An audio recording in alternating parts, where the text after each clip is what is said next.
Assalamualaikum warahmatullahi wabarakatuh.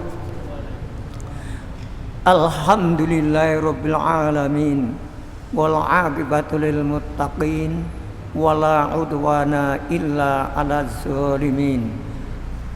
Asyhadu an la ilaha illallah wahdahu la syarikalah wa asyhadu anna Muhammadan 'abduhu wa rasuluh. Allahumma sholli ala Muhammad wa ala alihi wa sahbihi wa man tabi'ahu bisanin ila yaumiddin. Qala Allah ta'ala fil Qur'anil Karim, a'udzu billahi minasyaitonir rajim. Bismillahirrahmanirrahim. Fawailul lil musallin alladzina hum an sholatihim sahun. Shadaqallahul adzim. Ibu-ibu, bapak-bapak, dan saudara-saudara seluruh jamaah sholat duhur yang dirahmati dan dimuliakan oleh Allah Ta'ala. Pertama-tama mari kita untuk senantiasa bersyukur kehadiratnya, bahwa alhamdulillah atas limpahan rahmat dan nikmatnya pada siang hari ini, di tengah-tengah kesibukan urusan hidup duniawi, kita oleh Allah diberi kemudahan untuk memenuhi panggilan waktu milik Allah, yaitu untuk beribadah sholat duhur. Dan alhamdulillah kita dapat melaksanakan tepat awal waktu dan bisa melaksanakan secara berjamaah di Masjid Raya Candi Lama ini. Yang kita lakukan saat ini merupakan salah satu tanda atau indikator kecintaan, ketaatan kita kepada Allah dan kepada Rasulullah, yaitu Nabi Muhammad Sallallahu Alaihi Wasallam. Pada kesempatan kultum duhur siang hari ini, mudah-mudahan saya akan menyajikan materi. Tadi sudah saya sebutkan surat 107, surat Al-Ma'un. Kita semuanya sudah hafal, tapi kandungan yang terdapat di dua ayat itu barangkali kita masih kurang memperhatikannya. Judul materi yaitu tentang sholat tetapi celaka. Ya, saya ulangi, sholat tetapi celaka. Dalam tafsir Quran Ibnu Katsir, dua ayat ini yaitu surat 107, surat Al-Ma'un ayat 4 dan 5 memberikan keterangan bahwa orang yang sholat tetapi celaka itu ada 5 hal atau ada 5 indikator yang menyebabkan orang itu sholat tetapi celaka.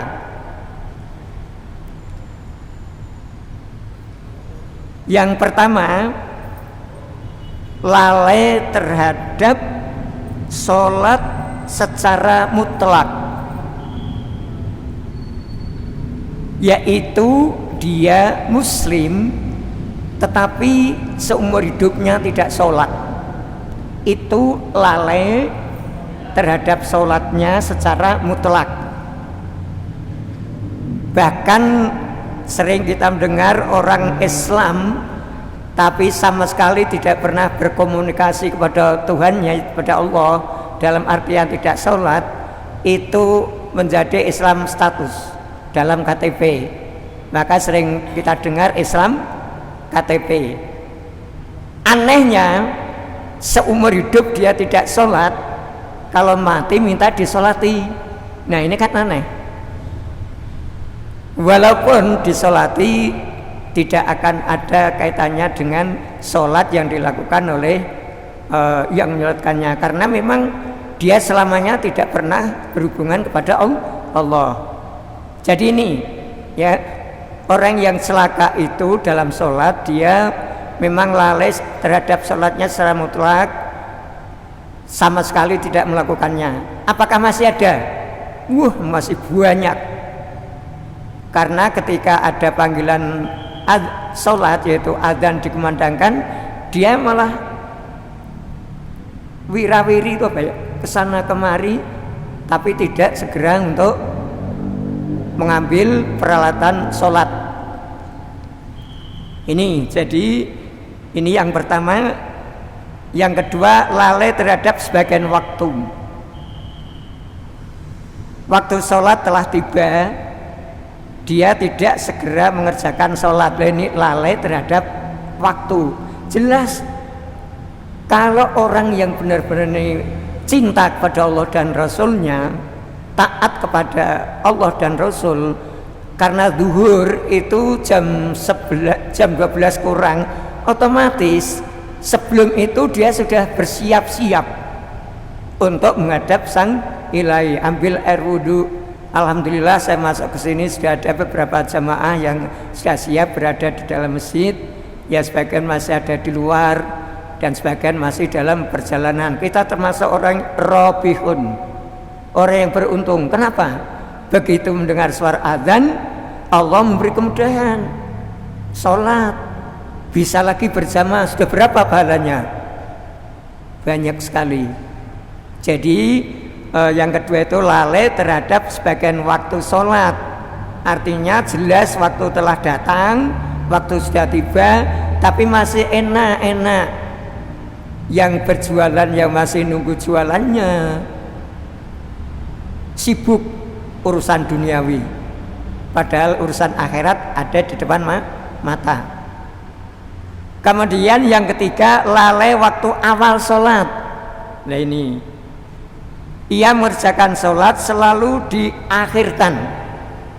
Contoh, sholat duhur dimulai jam 12 kurang, kemudian dilakukannya mepet, waktu asar akan datang, dia baru sholat.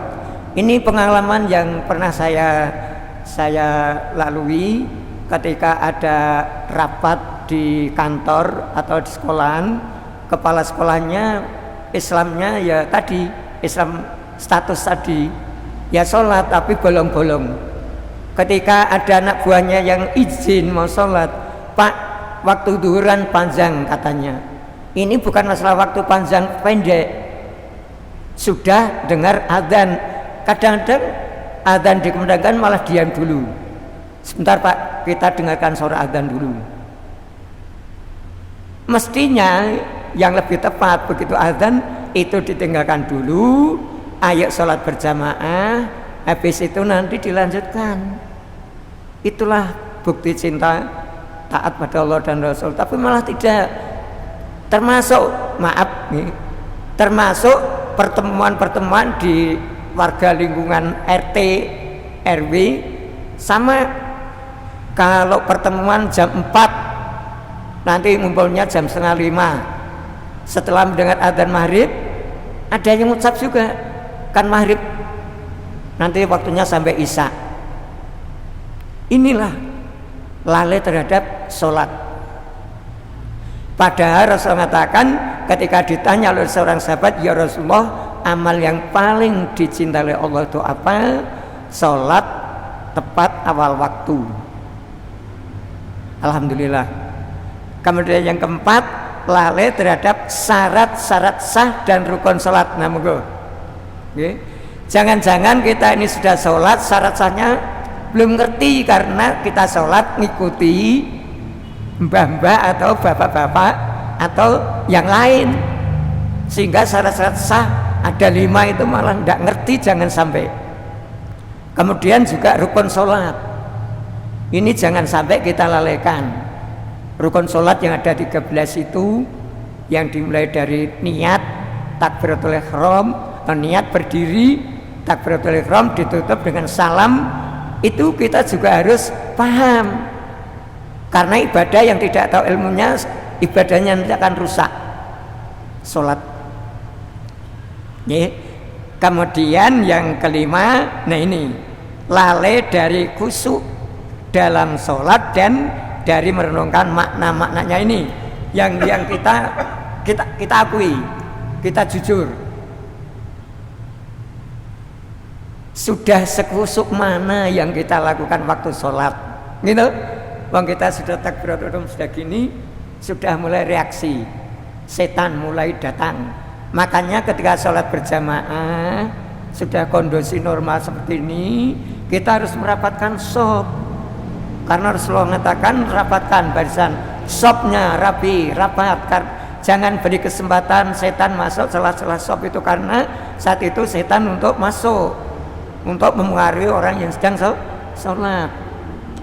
Jangan didekati, malah jauh, jangan Pak. Ini sunnah Rasul, syariat Kanjeng Nabi. Jangan sholat berjamaah jaraknya jauh. Nah ini termasuk lalai, terutama dalam sholat berjamaah. Ya kalau membicarakan masalah khusyuk, sholat yang bisa khusyuk itu hanya Rasulullah. Tapi kita tetap berusaha.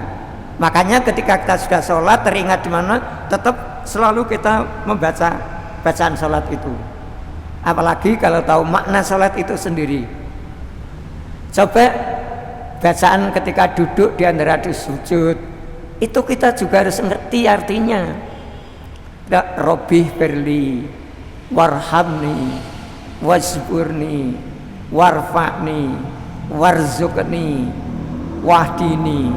Ada yang tujuh wa'afini wa'fu'ani, tapi ada yang wahdini warzuqni saja, ada 5. Boleh dua-duanya bisa dilakukan. Kan disuruh, ya Allah berilah aku petunjuk, belas kasihlah aku, berilah aku rezeki, angkatlah derajatku, berilah maaf aku. Kalau ini kita sholat tahu artinya, insya Allah sholat kita tidak akan jadi lalai. Nah dari kelima kriteria ini tadi, yang dari nomor 2 lalai terhadap sebagian waktu, kemudian yang 3 lalai waktu apa sholat, sholatnya selalu dipepet-pepetkan, waktunya kan bisa panjang dan sebagainya. Kemudian lalai terhadap syarat dan rukun. Yang kelima lalai dan dari khusyuk dan makna. Ini Rasulullah SAW bersabda, ini karena agak panjang saya bacakan artinya. Hadis ini diriwayatkan oleh Muslim, nomor hadis 622, At-Tirmidzi nomor hadis adalah 160, An-Nasa'i buku hadis jilid 1 halaman 254, Abu Dawud nomor hadis 413, dan Ahmad hadis jilid 3 halaman 149. Rasulullah mengatakan orang yang lalai terhadap sholatnya itu dikatakan itu adalah sholat orang munafik. Sampai 3 kali, diulangi 3 kali. Itu adalah sholat orang munafik. Itu adalah sholat orang munafik. Dia duduk menanti-nanti matahari sampai ketika matahari ada di antara 2 tanduk setan. Dia berdiri mematuk-matuk 4 kali. Kemudian dia tidak menyebut Allah di dalam sholat kecuali sedikit. Iya kan? Karena lalai, mocone ya sembarangan. Ini yang tidak dipahami oleh banyak umat Islam. Maka jangan duduk menanti ultum ini dapat tambahan ilmu. Mudah-mudahan setelah ini saya sampaikan, sholat kita saya panjenengan akan jadi lebih baik, tidak banyak lalai terhadap pelaksanaan sholat, sehingga kita tidak termasuk orang yang fawailul lil musallin. Siapa dia? Alladzina hum an sholatihim sahun. Sahun itu lalai dalam sholatnya. Sedangkan yang nomor 1 yang lalai terhadap sholat secara mutlak, dia nanti di akhirat tempatnya bukan di surga, tapi di neraka sakor, neraka yang api yang menyala-nyala. Buka Al-Quran surat 74, surat Al-Muddatsir ayat 41-42. Ahli surga bertanya, tanya kepada orang-orang yang banyak dosa, kenapa kamu masuk neraka? Mereka jawab ayat 43, qalu lam nakum minal musallin, dahulu kami tidak termasuk orang yang sholat seperti kamu, maka aku masuk di neraka. hatta atanal yakin, ini ayat 47, sampai datang kepada kami kematianku. Lah ini jadi orang yang sholat yang celaka yang dimaksud dalam Quran surat 107 ayat 4 dan 5 itu yang di neraka itu betul-betul celaka karena tidak melakukan sholat. Sedangkan yang lain itu tadi sholat yang kayak gitu, yang tidak memenuhi standar syariat Kanjeng Nabi, itu celaka karena sholat kita dianggap sholat orang munafik. Nah maka kita hati-hati. Jadi inilah para jamaah yang masih tetap untuk mengikuti kultum ini, mudah-mudahan menambah wawasan kita utamanya di dalam pelaksanaan sholat. Dan kita berharap mohon pada Allah mudah-mudahan sholat kita sesuai apa yang dicontohkan oleh Nabi Muhammad Sallallahu Alaihi Wasallam. Di mana dengan sholat tidak berjamaah di rumah atau di situ sholat berjamaah tidak ada kultum, dengan sholatnya biasa. Artinya jangan cepat-cepat, paling tidak tumak ninah. Kalau kusuk banget tidak bisa, tumak ninah. Gerakan bacaan jangan terlalu cepat sehingga kita tidak digolongkan oleh Rasulullah seperti sholatnya orang munafik, karena hadisnya ini sahih. Demikian, mudah-mudahan bermanfaat bagi diri saya dan dengan sedaya, dan yang nunggu sampai akhir mendapatkan berkah dari Allah SWT. Amin ya rabbal alamin. Kurang lebihnya saya maaf. Akhir kata, nasrul minallah wa fatkum garib. Assalamualaikum warahmatullahi wabarakatuh.